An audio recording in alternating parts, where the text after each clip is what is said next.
Снова добрый день, снова с вами Ольга. Рассказываю я о декоративных покрытиях, которые вы можете приобрести в салонах Гуродекор города Ижевска. У нас 3 салона, адреса мы уже раньше все это слышали, и они есть, в принципе, везде, и на сайте, и в интернете.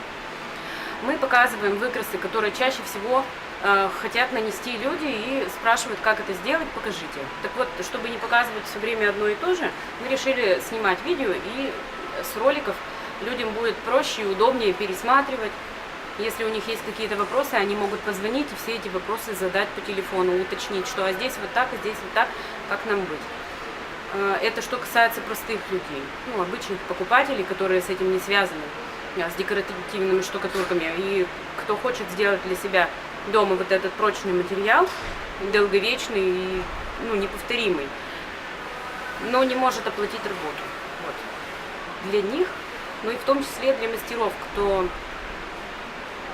учится только в процессе, какие-то моменты не знакомы, или, может быть, просто хотят познакомиться с материалом, что это такое и с чем его едят.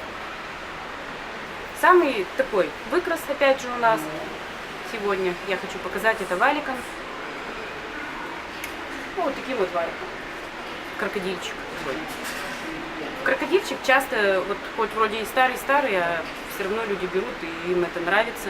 В разных цветах. И в серых берут, и в коричневых, и в бежевых, во всяких. То есть крокодил, он у нас не всегда зеленый.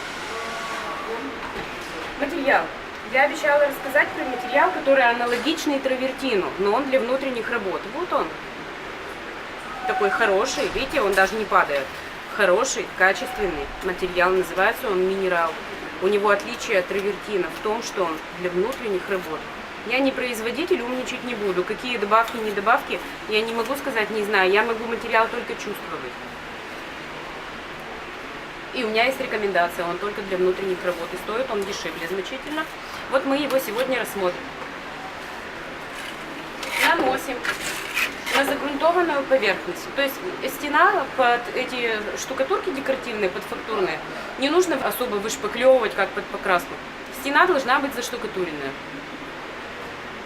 Ровненькая. Хотелось бы, чтобы под такие и крокодил в том числе. То есть, если там у вас вот такие бугры, ямы, это будет, конечно, видно. Стену надо заштукатурить, но вышпаклевывать ее не надо. То есть мы наносим. Также у него рабочее состояние минут 20, как у любой фактурной нашей штукатурки. Может быть и больше, но на моей практике минут 20. Опять же, это зависит от влажности в квартире.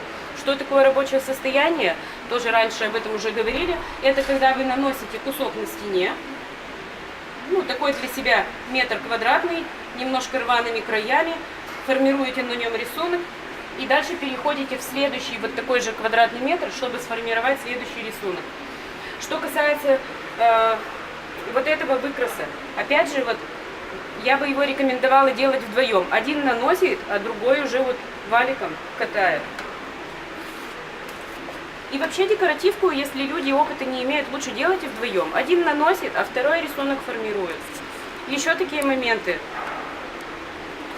Кто катает валиком, рисунок формирует, тот пусть и катает, не надо меняться руками. То есть человек начал, который фактуру наносить, саму фактуру. Он ее начал, он ее пусть и закончит. Не надо, потому что у одного рука идет по одному, у другого по другому. Соединение даже, это же валик, это не трафарет. Соединения разные, или наклон какой-то пойдет, или еще что-то. Человек должен делать один, даже валиком. Я уже не говорю вообще о каких-то других, то есть валиком даже. То есть мы наносим такой слойчик. Если бы мы тут пригляделись, я думаю, что 1-1,5 миллиметра. Слой такой, чтобы не просвечивала стена. Дальше, мы же его только начали. Мы, когда пройдемся валиком по нему, посмотрим, устраивает нас глубина фактуры или нет. Если не устраивает, если нам кажется мало, значит мы тогда добавим. У нас есть время, минут 20, чтобы поймать именно ту глубину, которая нам нужна. Напоминаю, мы работаем сейчас минералом. Материал называется минерал.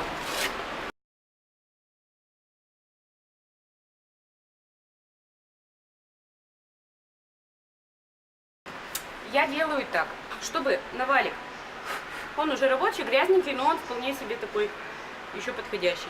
Чтобы не залипала вот туда штукатурка декоративная, мы ее смачиваем, ну, водичкой можно. Я ее смачиваю. Это же не водичка. Ну и что? Вот посмотрите.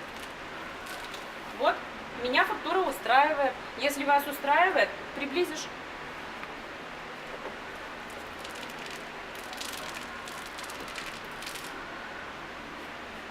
Видно? Да. Теперь смотрите, обратите внимание.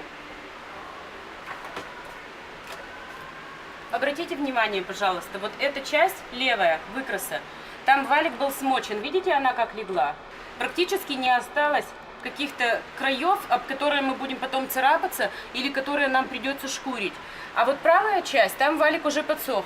Обратите внимание, вот видите, уже начал материал за валиком залипать. Поэтому смачивайте. Если видите, что вот у вас вот так начинает, ждем, когда подсохнет. Мы ждем, когда материал подсохнет. Дальше мы его немножко почистим кельмой и что-нибудь придумаем, как его можно по-интересному покрасить. Наносили декоративную штукатурку и задавали ей фактуру кожи крокодила валиком. То есть прошло 2 дня. И за эти 2 дня, я ведь тут не одна работаю, кто-то из моих коллег пришел утром на работу, обнаружил в себе непреодолимое желание срочно что-нибудь покрасить и покрасил наш с вами планшет. Я сначала хотела переделать, ну, думаю, сделаю новый выкрас в белом цвете и его покрашу. Потом передумала. По сути, что у нас? Вся основа уже пройдена. Нанесли материал, валиком задали фактуру, материал высох. Мы его немножко подшлифовали. Это можно сделать, ну, либо шкуркой, либо мы кельмой, торцом ее чистим. Сейчас, минутку. То есть берем и торцом кельмы снимаем таким образом острые края. Потом валиком, вот данный выкрас получился как? Взяли валик, покрасили, как обычная краска высохла, и немножко сверху, после того, как краска высохла, немножко сверху губкой чуть-чуть добавили лазури. Ну вот он такой получился выкрас. Я думаю, что на этом достаточно. Выкрас простой, сложности никакой нет особо. Но опять же напоминаю, декоративную штукатурку самостоятельно делают люди смелые, решительные и творческие. В любом другом случае вы приглашаете все-таки специалистов. Потому что даже вот на таком выкрасе могут быть нюансы. То есть мы его с вами рассматриваем на планшете, а когда это целая стена, там может все что угодно произойти. То есть вы валиком, если делаете, то линия у вас уйдет немножко в сторону, это будет видно. Либо валик провели одну полосу, вторую рядышком, наложение рисунка может произойти. То есть даже самые простые выкрасы все-таки лучше приглашать специалистов. А если нет возможности, то ну, тогда милости просим смотреть видео и также приглашаем на мастер-класс творческих и смелых людей. Всем спасибо, до свидания.